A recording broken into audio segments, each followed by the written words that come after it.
Today we will discuss the Einstein solid related to the harmonic oscillator, and we have previously discussed the partition function for oscillators and for the high temperature and low temperature limit, how the average degree of excitation and the average energy of an oscillator varies with temperature. Typically that has followed the Bose-Einstein distribution. So we have already described a model for the vibrations of a solid. If the crystal is made up of n atoms, the motion of each of them has three independent components, right? The atoms cannot move freely. Instead, they vibrate about equilibrium positions, which determine the geometric structure of the crystal. The possible vibrations of each atom are described by a model of three harmonic oscillators, so that n atoms are equivalent to 3n harmonic oscillators, right? To make things simple, we choose, as Einstein did, the same frequency for all the oscillations. This simplifying assumption can and must be improved, as was done by Debye. However, we shall continue with the simplified model for the time being, namely the model for 3n oscillators, all of which have the same frequency omega, right? So if 3n oscillators,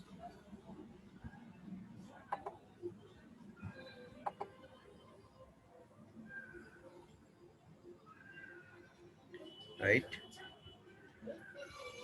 So if 3n oscillators do not affect one another, we may describe a microscopic state of the system by 3n numbers, that is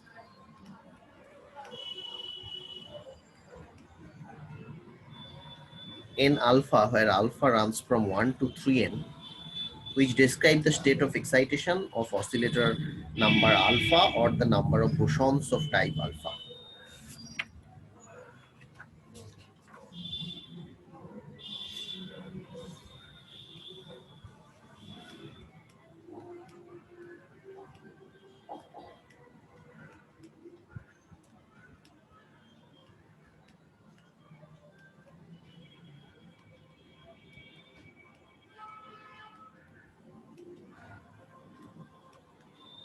So I have to pick one picture here.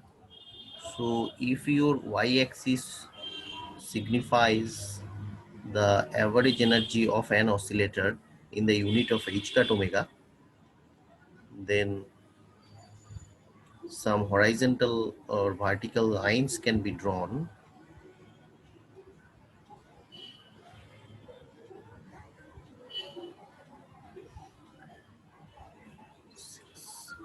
So 1, 2, 3, 4, 5, and 6.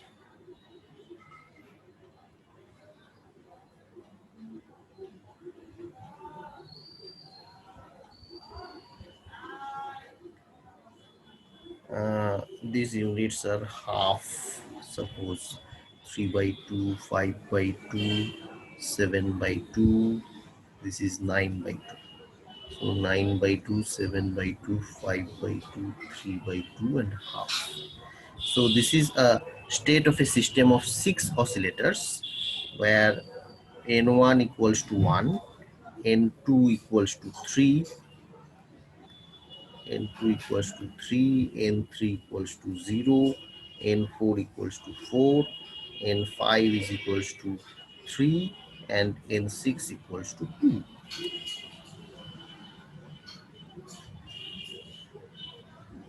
This is of course based on the assumption that n oscillators are unaffected by each other and all the vibrating at the same frequency in an independent manner. So this figure schematically describes the state of system with n equals to 6, right? So in the same manner, Einstein has also assumed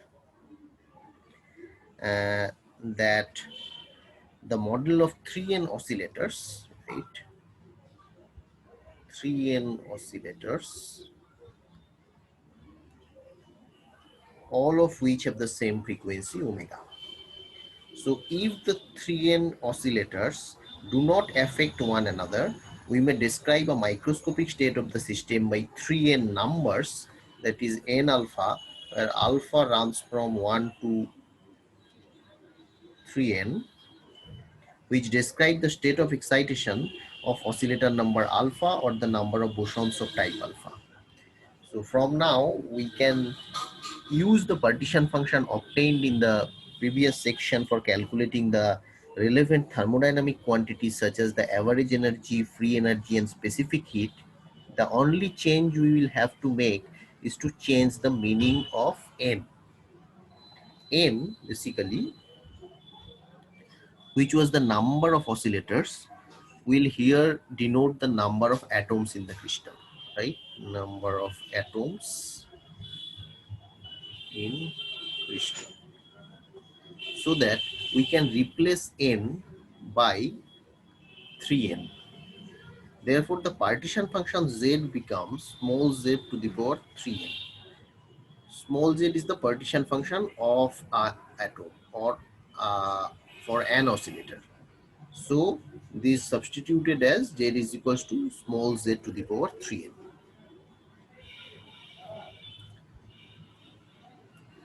So, where small z is given by simply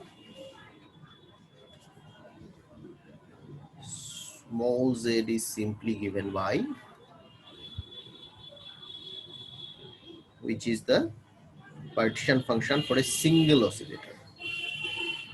Single oscillator. That is e to the power minus beta h cut omega divided by 2 divided by 1 minus e to the power minus beta h cut.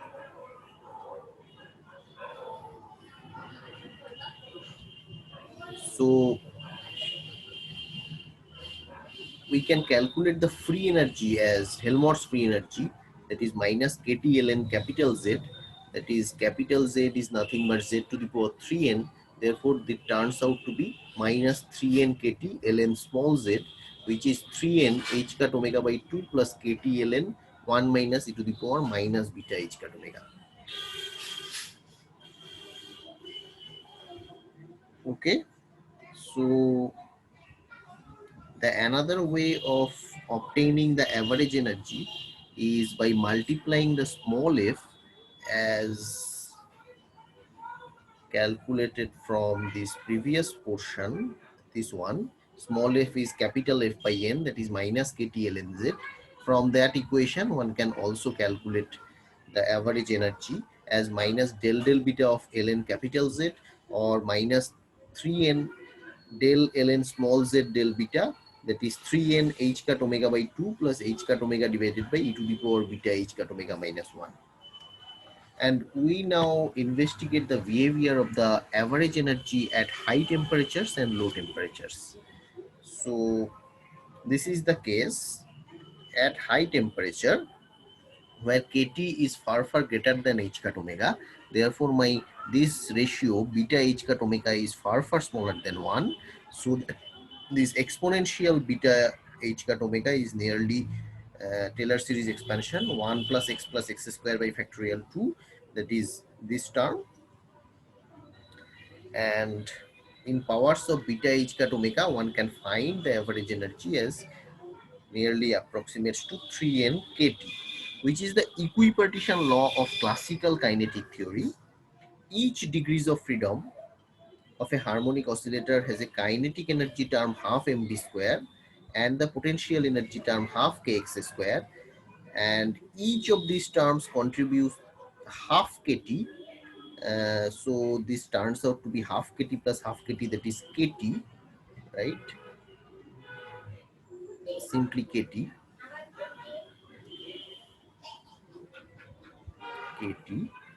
and hence 3n oscillators have an average energy of 3n times kt, right? So this is for an oscillator. For 3n oscillator, this becomes 3n kt. So it is important to note that the results which we have obtained, the average energy is 3n kt, does not involve Planck's constant h cut. Thus, its origin cannot be quantum mechanical, right? This is a classical concept. A different way of understanding this result is to interpret it as the limit h tending to 0 or h cut tending to 0 of the quantum theory from this equation, at constant temperature. So if h cut tending to 0, the separation between successive energy levels vanishes and the classical continuum returns. Since only the ratio h cut omega upon kt determines the behavior of this equation, the limit of large T is equivalent to the limit of small h cut. It is large T is equivalent to small h cut. So this is the background of the high temperature limit of the Einstein solid. Secondly, we have to discuss what happened to the low temperature limit. So at low temperature, my KT, the thermal energy is far smaller than the uh, um, oscillator energy h cut omega, or the ratio beta h cut omega is far greater than 1, and in that ratio my exponential term becomes 1 becomes negligible with respect to e to the power beta h cut omega. Therefore the ratio becomes e to the power minus beta h cut omega, right? So the average energy is 3n h cut omega e to the power minus h cut omega by kt plus half. So this means that at low temperatures, the average energy tends very rapidly to the minimum value, that is 3n h cut omega by 2, allowed by quantum theory. The excited states are frozen. Therefore, we have called the excited states are frozen, right? So from the previous equation with n taken as Avogadro's number, it is possible to calculate the molar specific heat, that is C is nothing but del E del T, that is 3R h cut omega whole thing square divided by kt square e to the power h cut omega by kt divided by e to the power h cut omega by kt minus 1, where R is the gas constant. So take it as an exercise that deduce this equation, that is C is equals to minus del E del T, that we have derived in the last page, from the average energy expression. This is the first exercise, and the second one is deduce it from the entropy expression.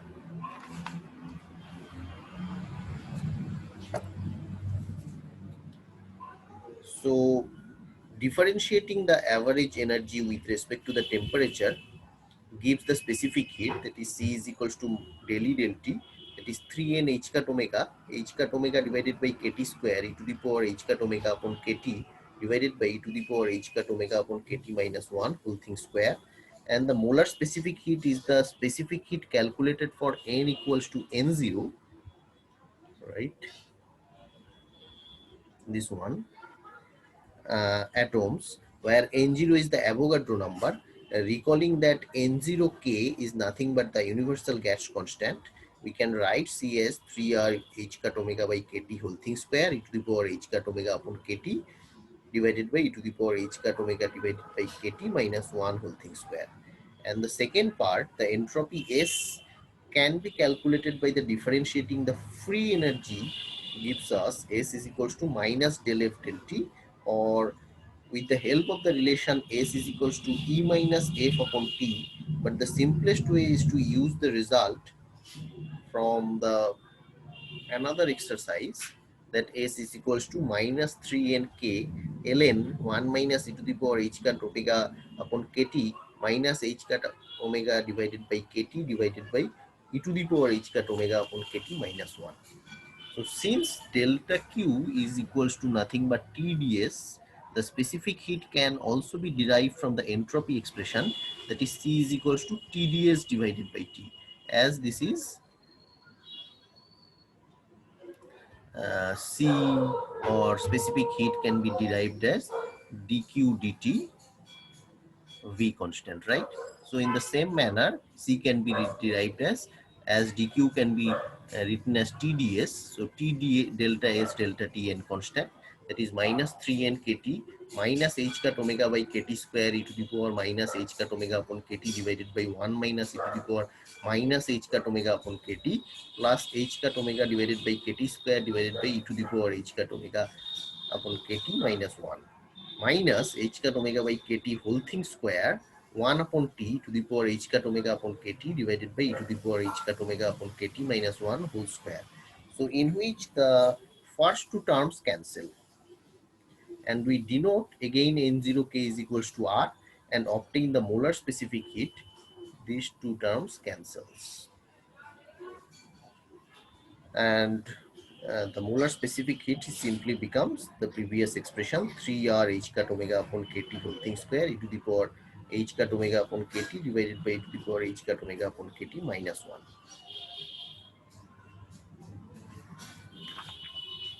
So going back to the theory again,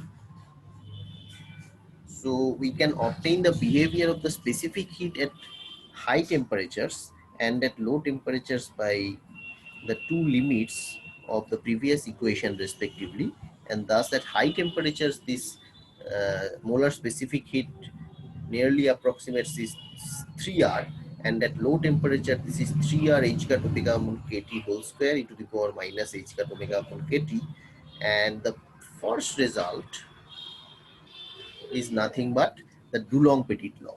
Dulong and Petit found that many solids have a constant molar specific heat of 3R. The fact found later that as the temperature decreases, so does the specific heat, caused grave difficulties for classical physics. This phenomena was also found at intermediate temperatures, but only in hard crystals. These are different manifestations of the heat capacity problem, which we have already discussed at the molecular level. So Einstein's model as presented here explains the decrease of the specific heat with decreasing temperature, as in this in this equation.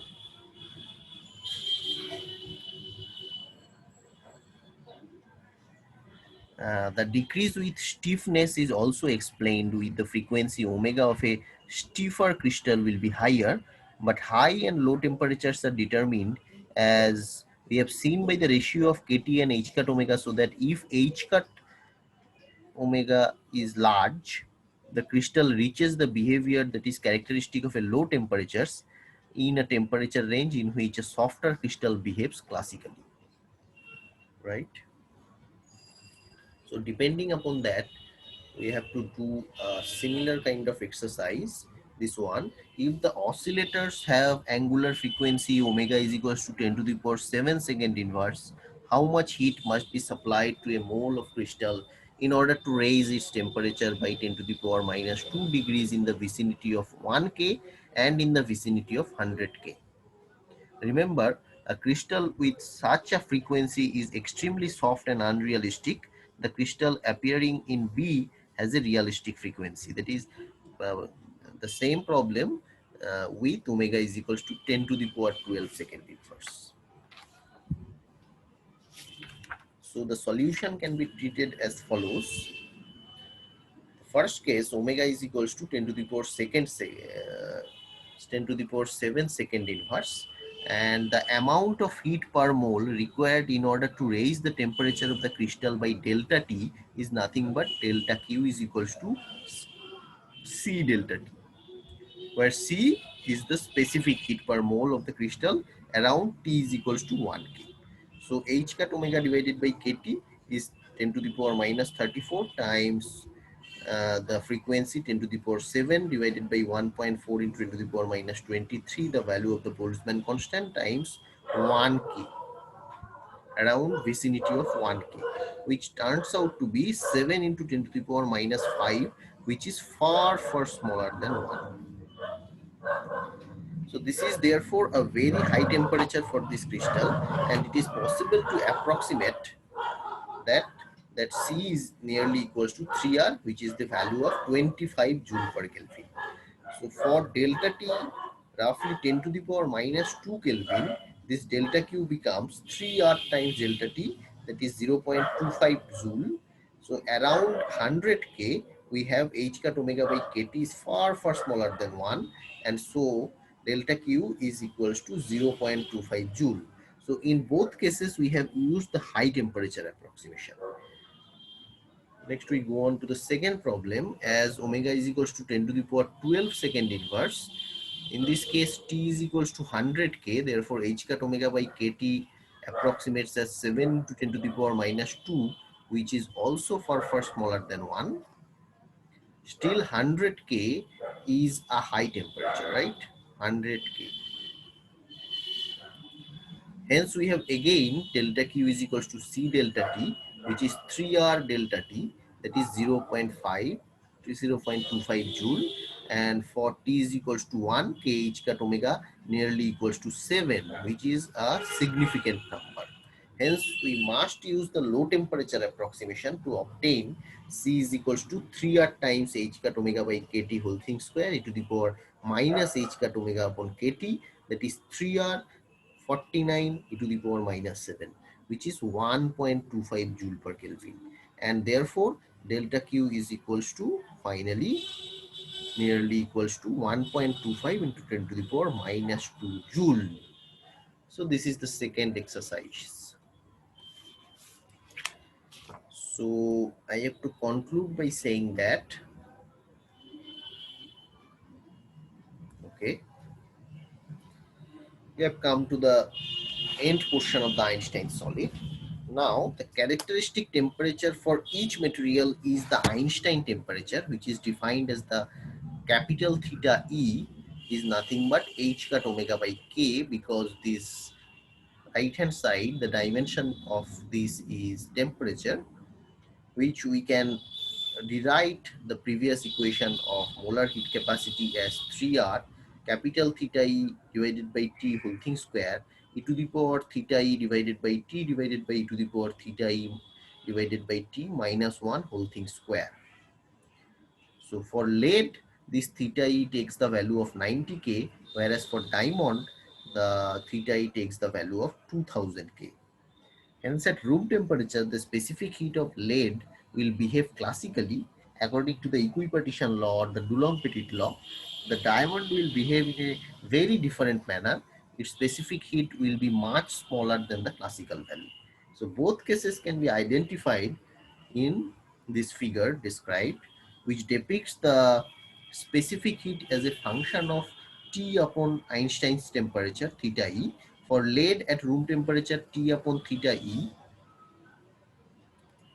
for lead, and this T upon theta E is nearly equals to 3, and C by R nearly equals to 3. In contrast, for diamond at the same temperature, T upon theta E nearly equals to 0.15, and the specific heat is very small. So the study of this figure reveals that Einstein's theory indeed gives a qualitative description of the temperature variation of the specific heat and constituents, and interpolation between the classical high temperature value 3R per mole. Classical value is 3R per mole and 0 as the temperature tends to 0. However, the quantitative correspondence with the experimental results is not very good. The reason for this is the unrealistic assumption that all the oscillators have the same frequency. Debye constructed a theory that accounts correctly for the vibrations of the crystal, taking into account the fact that the motion of one atom will necessarily affect its neighbor. So nearest neighbor vibrations can take into account.